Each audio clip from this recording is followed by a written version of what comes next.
The Mercedes just castrates the G-Wagon for 2025 model year. Yeah, let's get it out of the way.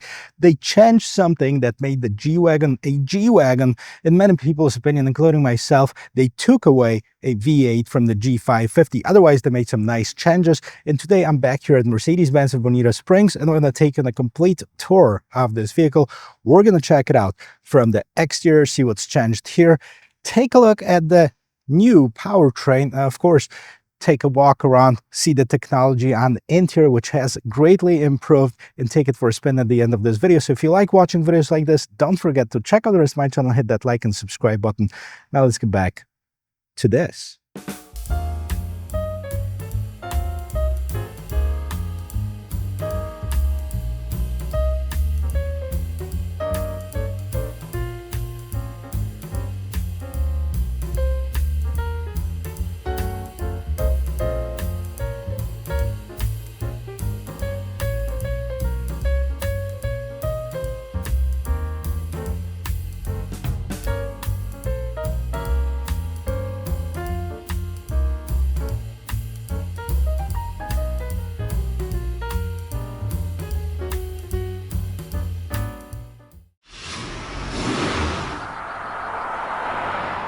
This iconic Mercedes-Benz been in production since 1979. Hand-assembled at the factory in Austria. You can look up some videos. There's people who are assembling them. They're really proud of working for that factory, and that really shows in the craftsmanship of this vehicle. However, it started off as a military vehicle, and then it got adopted for the civilian use. And then once it got to the United States, the rich and famous started asking for more of this and less of this, and it's slowly starting to become more of this plush everyday driver, not an off-road vehicle. So we got the more street-oriented tires and more plush interiors and more technologies, and it started being used more for driving to dinners and operas or shopping malls and schools than for its originally was meant to be, which means an off-road vehicle. Now, with this current generation, they took it a step too far, in my opinion, with the G550 by changing the powertrain. Now, all of the G-Wagons in the United States were powered up by the V8 since, I believe, 2003 or 4, whenever it was first introduced here in the United States. Officially, there's some gray market vehicles, of course, and now it's losing that. Has Mercedes done the right choice? I'm going to show it to you what it is and let you decide, and hopefully you will answer that in the comment section below. But let's take a look at the styling first. Well, I'm certainly happy that they didn't change the shape of it, although I've seen some renderings that maybe in the future they're going to go with this more smooth look. That would kill the G-Wagon completely. Well, let's take a look at what's changed for 2025 model year. We're going to start right here around the windshield. So right on the A-pillar and on top over here, you see this matte black trim. This is not just for decoration. This is actually helping reduce the wind noise at higher speeds, which is greatly needed, especially in this shape of a vehicle. Now we have the exposed hinges, nice long flat hood, and the corner lights with the turn signals right on top of it. This is so typical to G-Wagon. It's been with it since inception. Of course, we have the round lights, the modernized ones with the halo LED daytime running lamps around it. This particular one has a brush guard. I'm not sure if it's part of all of the G-Wagons, but we also have a slightly different shape as far as the front grille that now has 4 vertical bars instead of 3. I'm not sure everybody would notice that. And we have the lower air openings at the bottom of the bumper, front view camera. And let's take a look what they changed, or what they screwed up, in my opinion, underneath the hood. And this is a big one, guys. Now, this is why I said that Mercedes might have castrated the G-Wagon. That's because they took away 2 cylinders. So instead of V8, now we have a 6-cylinder engine. Now, it's a nice 6-cylinder because this is a 3-liter inline 6-cylinder engine with 443 horsepower, 413 pound-feet of torque, which is more powerful than the outgoing V8. It's made it to a 9G-tronic automatic transmission, and of course this vehicle is all-wheel drive. So we're going to see how it drives at the end of this video. I've just driven it right here in this parking lot, so I didn't have a chance to take it on the road, but certainly we'll do that at the end of this video. But I definitely will miss that V8 growl, that's for sure. Now, you have 2 hood struts holding this hood nice and tall. We have some sound insulation, double latch right on top of here, and Let's see, how heavy is this hood? Not heavy at all. And let's move around the corner and take a look at the side profile, which thankfully hasn't changed a bit. I like it nice and square, the way that the G-Wagon's supposed to be. Definitely looks very similar to the first generation's one. So what do we have? We have this piano black fender flares. We have this reflector lights right here on the side. This trim piece, again, that's been a part of the G-Wagon family for many years. Now, as far as the wheel and tires, this particular one has 20-inch wheels. I'm not sure what I think about these. Let me know what you think. This is multi-spoke AMG rims, piano black with this silver ring around them. 275 by 50 is the size of the tires. You see parts of the suspension over there that has been improved. Now, for 2019, that's basically what this generation was introduced. It's just a slight refresh for this year. Here at the bottom, we have the side steps. And if you like the color, they call it the MANUFAKTUR olive color, and it is a $6,500 option. Nothing is cheap on the G-Wagon, as you can see. Let's move around to the back and let's take a look at what we have here. I don't think much has changed on the back, at least not that I can notice from the last year's model. We still have this LED lights mounted down low here. As far as the rear bumper, this is piano black, definitely not for the off-road use. We have the tow hitch. 7,716 pounds is the towing capacity on it, very specific. And we have the spare tire on the outside, and this is a shiny spare tire cover, G550 badge, of course, the exposed hinges, and the third brake light up on top. The gate swings open, okay, like we've seen on the G-Wagon. So now we're getting into this more of a plush side of the G-Wagon, right? Like all the shiny black wasn't enough for you on the outside. Now we have this quilted leather on the gate itself. We have this cargo cover that can be removed or retracted. And down here, we have a bit of cargo. If that wasn't enough, you can actually fold down the seats. As you can see, there's 60-40 split. And there you go. The cargo cover does it by itself, I guess. 12-volt power outlet, some illumination for the cargo area, and we have some netting on the side. And that's about it. Let's see what's going on in the passenger compartment. Let's take a look on the interior here. Here's a bit of good news. Once you already pay $6,500 for the exterior color, there's no charge for this Macchiato beige, magma gray, premium Napa leather. Now let's take a look at this. This is all nice and soft, of course, quilted. We have the nice door handles here, heated rear seats, Burmeister stereo, and we have this open pore wood grain, a bit more storage inside. And let's take a look at the seats.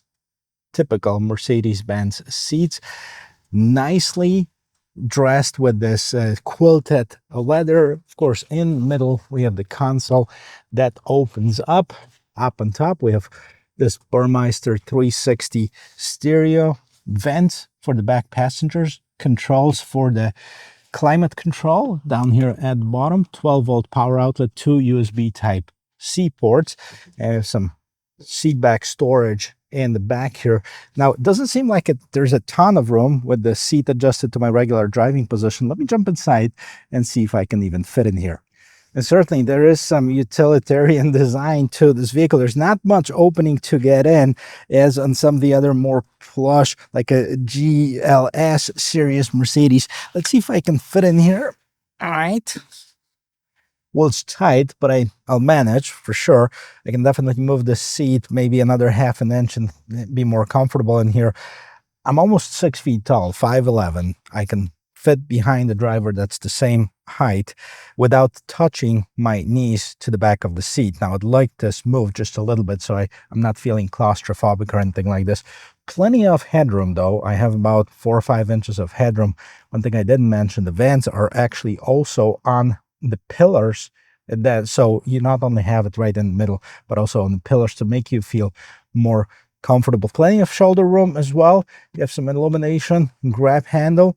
Let's see what's going on in the front. And honestly, I hope that they didn't change the way that the door sounds. I know they changed the way that it opens. So now you push the button. So this is the newer generation door handle that was redesigned for 2025. Let's close it. Boom! I love it. It's still the same G-Wagon sound as we had for years. So I'm glad they didn't change that front door panel. Very luxurious. Right on top, we have the window mirror lock controls. Of course, we have the seat controls with 3 memory seat settings, heated, ventilated seats, lock and unlock. Part of the Burmeister stereo. Here's a speaker here, and again, more storage here.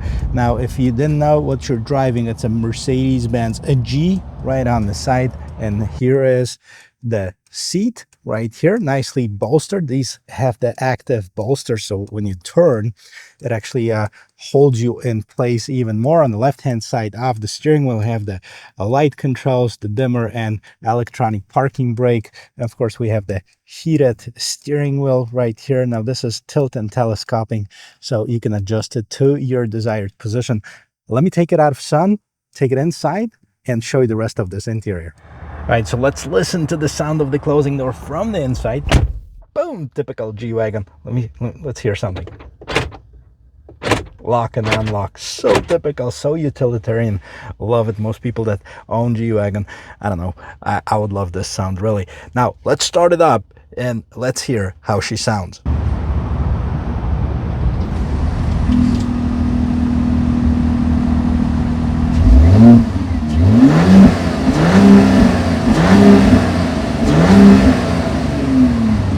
And did you notice I said she castrated, no balls? Well, let's take it inside. I'll show you the rest of this interior. And here's the interior of this 2025 G550. Overall, the shape remains the same, but a lot of things have changed. Let's take a look. The grab handle, open pore wood. This is all leather wrapped, including that dashboard up here. We have the Burmeister speaker up on top. We have the round vent on the side, wrapped in this kind of machine-looking trim, and at the bottom we have more leather wrapping, of course, the glove box. Now, important to mention that the passenger side has the same control as the driver's side. So you have the 3 memory seat settings, you have the heated, ventilated seats. You're also able to lock and unlock the vehicle. Doesn't happen on a lot of vehicles, but it does on Mercedes-Benz G-Class. So let's take a look at the screens. Same size, they've been upgraded with the newest technology. We have a new steering wheel for this model year. So this double bars right on top. This controls what's going on in the instrument cluster. This controls what's going on the side here. At the bottom, we have the dynamic adaptive cruise control. We have the sound settings, favorites, and then we have the phone hang up and pick up button. Pedal shifters right here and the back. Big Mercedes logo in the middle. Overall, good to the touch, nothing to complain here. Inside of the instrument cluster, all right, we have several different options, I believe. Let's take a look. Let's hit the home screen. So now we have the service, off-road, assistance, navigation, classic, sport, understated. I usually go with classic one. This is the classic Mercedes-Benz style. Left-hand side speedometer, right-hand side, you have a tachometer. You have different options in the middle right here, consumption, attention assist, Sirius XM. You can go to different options in here as far as your media sources. Now we have the navigation in here. Lots of customization here. Probably the most out of any of the vehicles that I've seen. The MBUX is a really great system. Now, do we really need it in the G-Wagon? Well, I guess so, because every other Mercedes-Benz has it, and that's what people want. So go back to the home screen. I want to see one more thing. Off-road. Well, let me ask you this. If you bought this $178,000, this particular Mercedes, would you take it off-road? Because most people wouldn't. And really, that's what it was designed to be. It's an off-road vehicle, of course, with the different wheels and tires, I would say. Well, let's take a look and see what's going on. This is your off-road setting. So you have the pitch and roll, you have your compass, and of course, you still have the tachometer on the side and the speedometer right at the top over here. So that's what we have in the instrument cluster. I'm going to leave it in the classic view, and let's move on to the infotainment system. Now, you can control it several different ways. You can control it from the steering wheel. You can control it via touch, right? So this is a touch screen. You can move through those options here, or you can control it through the trackpad, yeah, like you used to. This is a feature that is not available in a lot of new Mercedes-Benz. A lot of people like this. So let's see what's here. We're not going to go feature by feature, but we have the navigation system. Of course, this is nice, bright, visible. I like that. You can pair your phone with it. You have the wireless and wired Android Auto and Apple CarPlay, whichever one you choose from. As far as the radio, AM, FM, Sirius XM, media, it can be played through your phone. MD apps, comfort features. A lot of people like to see that comfort feature. So we have the massage seat settings, wave massage, hot relaxing back, hot relaxing shoulders, seats. All right. Seat kinetics, lumbar, side bolsters, dynamic multi-contour seats. That's basically what I was talking about. You have the level 2, level 1, depending how aggressive you want it to be. It adjusts as you turn.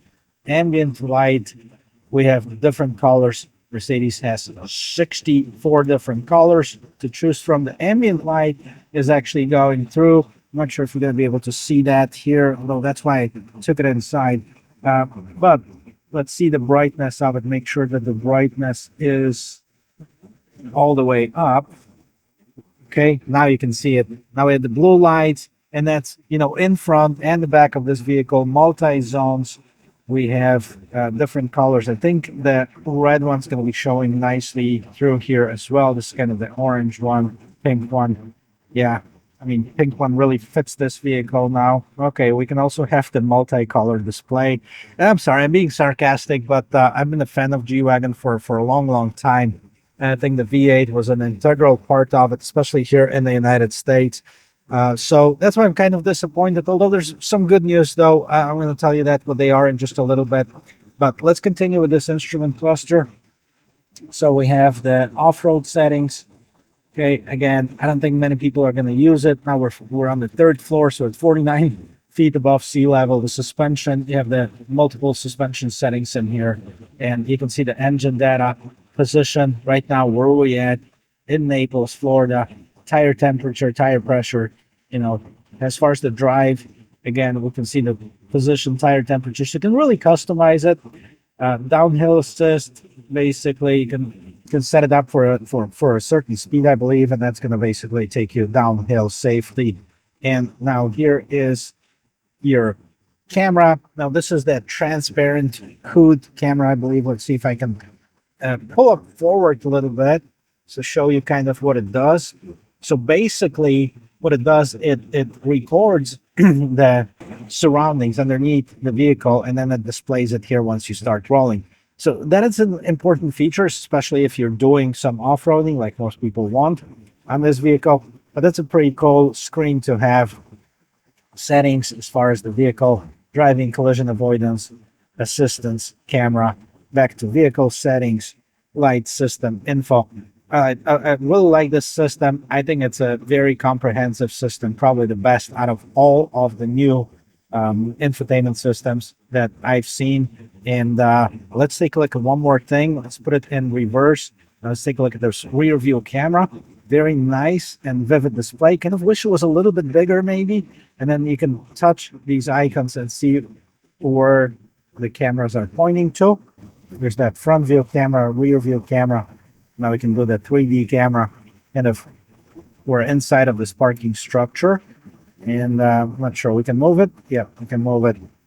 Not the same color as we're sitting in right now, but anyways, you get the idea. It's actually pretty cool. So that's your camera settings. And then let's put it in park down below. That's where you start and stop the engine. Again, we have these powerful vents really blowing nice and cold air. I'm actually going to lower it down just a bit. And we still have, so typical to the G-Wagon, differential lockers. So we have 1, 2, 3. So we have the front, center, and rear diff locks. Then we have the low range. Off-road cockpit takes you to the off-road pages. This is your shortcut for here. Down here at the bottom, you have some climate control shortcuts. Okay. And then we have the wireless charging, 2 USB Type-C ports, cup holders. Now the cup holders are heated, or heated like right now, it's red, or cooled if you want to keep your beverage, nice and hot or nice and cold. Now, this is the trackpad that I've been using to control some of that instrument cluster. You have the dynamic modes, and let's see what they are. So we have the individual, sport, comfort, eco, and trail mode, because it is an off-road vehicle. And again, individual can be customizable. So you have this gear icon, and then, you know, again, drive, suspension, steering. You can set it up to your own settings, whatever you want, eco, comfort, or sport. Let's get off here. Again, what we have is a shortcut to vehicle settings, your favorite button, telephone, radio, media, and you have your volume, mute button. Again, I like this trackpad, even though I'm not a big fan of trackpads. Now we have some polished aluminum trim on the outside. We have some ambient lighting down below. And of course, we have more storage here. Open this up. We have more charging ports, USB Type-C ports. Not that deep, but deep enough to hide some stuff inside. Up on top, we have the regular mirror. Now, the settings right here, this is for your home link. Kind of wish there was this rear digital camera in here. If we're going all out, why not? All right, let's open the sunroof. Yes, it has the regular sunroof, like most of the G-Wagons do. It has some fancy headliner. This is, not sure if this is Alcantara, probably is. And let's close this. Manual sunshade for here. This SOS light controls. Okay, you can turn on or off the lights. And we have the Burmeister speaker. As far as the visors, yes, very important. Illuminated visors. Check yourself before you go out. And then we have the grab handle. This is the interior of this 2025 Mercedes G550. Let's talk about pricing and then take it for a spin. Let's talk about pricing while driving this vehicle. The G550 2025 starts at $148,250. That's just a base MSRP that can quickly be upgraded with so many different features. This particular one is over $178,000, $6,500 for the color itself, $12,500 for the exclusive interior trim package. So as you can see, it can easily be upgraded to a lot more than that. And that's, of course, with the inline six-cylinder engine. I'm not going to stop saying that, right? Let's talk about this engine just a bit. Inline six-cylinder turbocharged engine, 443 horsepower, 413 pound-feet of torque. Of course, this is a mild hybrid system. Let's get this 48-volt mild hybrid system. 5.3 seconds 0 to 60. I mean, on paper, it looks great. Gas mileage 17 in the city, 19 on the highway, 18 is the combined number. So not bad, right?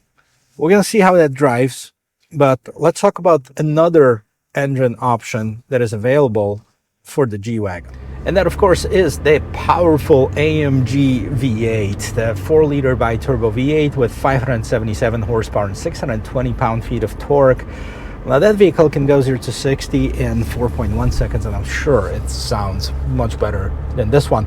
Now, it's also a lot more expensive because it starts at $190,000, and you can definitely cross the $200,000 mark. But maybe this is a marketing point from Mercedes-Benz, and they say, okay, well, instead of complaining why we don't have the V8, we're going to make it available for you. You're just going to have to shell out about $50,000 more for it. So stop crying, reach in your wallets, give me another 50 grand, you get your V8. Problem solved, right?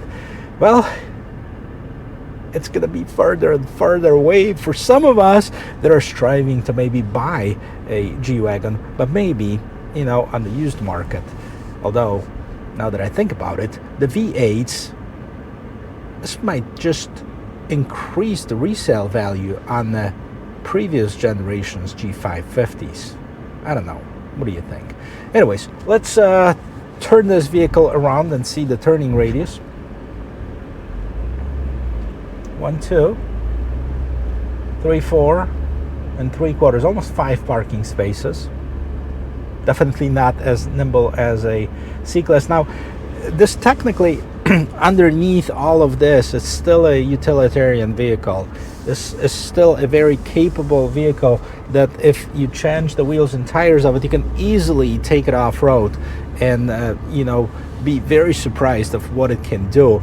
I was fortunate enough to be in the Mercedes training when I worked for Mercedes-Benz, and they took us on some of the off-road trails with both this and the GLS, and this one, absolutely amazing what it can do. Most people will never see anything other than maybe alone in front of their school or in front of the soccer game, but this is what it's made for. I mean, you can definitely take it off-road.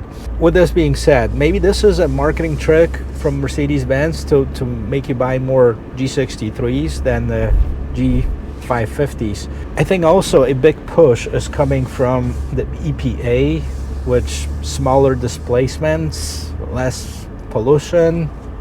Let's merge in traffic here.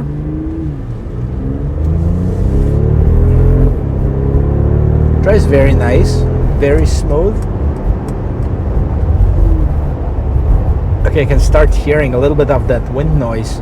Never really noticed that driving a G-Wagon, just never been a thing for me, that it was really loud while driving, but I can see that happening. Now, we're not driving very fast. We're driving about 55, 60 miles per hour. That's about, what, 90 to 100 kilometers per hour. And that's at about 100 kilometers an hour, you can start hearing that noise. Now, it's not bad. It's not as bad as my Jeep Wrangler, of course, but it's about the same shape, right? Overall, it's a nice driving vehicle, but this is not it. This has nothing to do really with the way it drives, with what this vehicle represents and what it was. And I guess, you know, I might be old school, but I remember the first generation G-Wagons in the 80s. Yes, guys, I'm that old. I remember that first generation. I lived in Europe then. We've seen them all over. They were not as luxurious as this. It was just a regular stick shift. I think it was a 4-cylinder diesel engines, or maybe 6-cylinder diesel engine. Didn't pay attention at that time. But cloth seats kind of looked like just a utilitarian vehicle, and I was immediately drawn into it. Just like I was immediately drawn to a Jeep Wrangler, which, you know, is still two of my favorite vehicles. But this is this iconic vehicle that went from being this utilitarian off-roader to being the urban jungle cruiser. And we did this, okay? We did this because if you weren't buying it and asking for more of these plush materials, and this vehicle became a status symbol for the rich and famous, maybe just rich too, for anybody that has the money, because to be shown in a G-Wagon is to mean, hey, I can afford this. Which, yes, I mean, it's definitely that too, because not everybody can afford $200,000 to drop on the station wagon. But maybe, Mercedes, maybe you should have the utilitarian version of it, like the base G-Wagon X, the not so much plush on the interior, but a lot more capabilities off-road.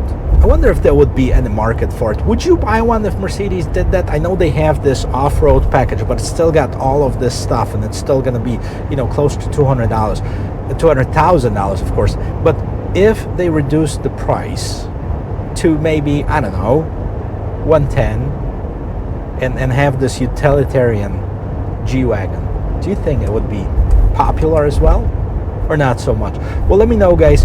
I'm gonna do the acceleration test in just a second, but overall this vehicle doesn't feel bad. It feels more of a mainstream luxury SUV, which is not intended to be. It's never been intended to be a luxury SUV. It was intended to be the utilitarian one, which, you know, we started putting more and more plush things on it, but it definitely feels good driving it. I'm not gonna lie. It doesn't have that low growl as you'll get from the V8 engine, and that's what a lot of people are gonna miss, including myself. Maybe I'm gonna be able to get the G63 at one point. Well, guys, there's nobody behind me. I'm gonna stop right here. Let's hit it.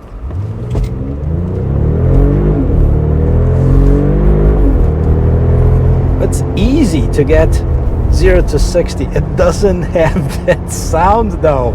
This is your 2025 Mercedes-Benz G550. I hope you guys like this video, and I hope you learned one or two things. And if you did, don't forget to check out the rest of my channel, hit that like and subscribe button, and I'll see you in my next video. Cheers.